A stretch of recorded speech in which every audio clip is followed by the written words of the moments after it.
So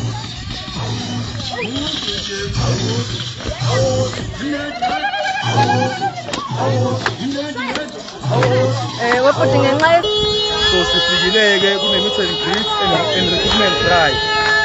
So we have done door-to-door mobilizing abantu ogogo nabantu abasha ukuthi to vote and vote for eMK. So far usahamba kahle. I-response esithola kwabantu yihle kakhulu, bayawujabulela umkhonto and futhi basebenzisa bazovotela umkhonto. Ngabe nje kubona nje atmosphere la i-right kakhulu. Even nemizwa esingena kuyona bayakujabulela ukuthi umkhonto ukhona nobuholi bukhona, even though kukhona ufikele embalulwa la ngezansi nje la, kodwa abantu bathi hayi sihamba nomkhonto manje sesikhathele ukwenziwa izilimo. Ikhuluma nawe nje la kule ndawo le for 3 days ugesi namanzi akukho. So this government abacabangela abantu awunendaba nabantu abamnyama in particular. So abantu bafed up yona yonke lento leyo. So as a eMK we are giving them ukuthi niyayazi umsebenzi kaZuma sizoyifeza manje liyayisalile. Ngiyabonga. Njengoba kulindele ukuthi umbalula adlule la, mhlambe singakulindela lokho ukuthi kwenzeke ngaphandle kwezixakaxaka ngoba abantu sibona begiya bengena nasemgaqweni. Okay, njoba sila visibility yethu as eMK yazona iqhwanqhwa yabo. Ubaba umongameli wasitshela ukuthi i-discipline is very important la kwi-eMK. So i-discipline asamselani nayo, esiyuclicking eThekwini region asamselani nayo. Ngoba sila azivile uzomgwaqo beshisa imoto ehamba lula, asikwenzi lokho thina. Thina umbalule thina somshaya kwiballot kuphela, bese simshaye la simshaye kunengane la ubaba yabo. So thina wasomshaya kwiballot and the people are clear and nathi ukuthi siclear ukuthi somshaya kwiballot anabe khona hayi la. Siyabona la khona nomkhulu nogogo, mhlambe lokho nikwenze kanjani ukuthi nikwazi mobilize nje nithole ngisho abantu abadala? Angithi iMK into eyenzeka kuyona abantu asibambeni bayizela.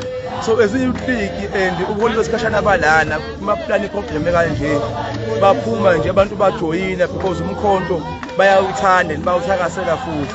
Nanani umkhonto babhilivela kakhulu anda kusalida kuba kuZuma ukuthi kwakune better life eyayikhona lesingasekho manje, especially for black people yabo. It's only better for minorities yabo.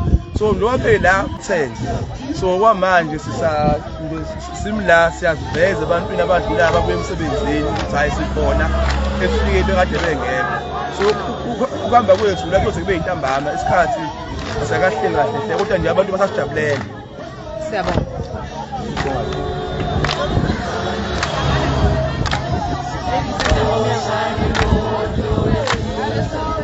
Hey!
Tá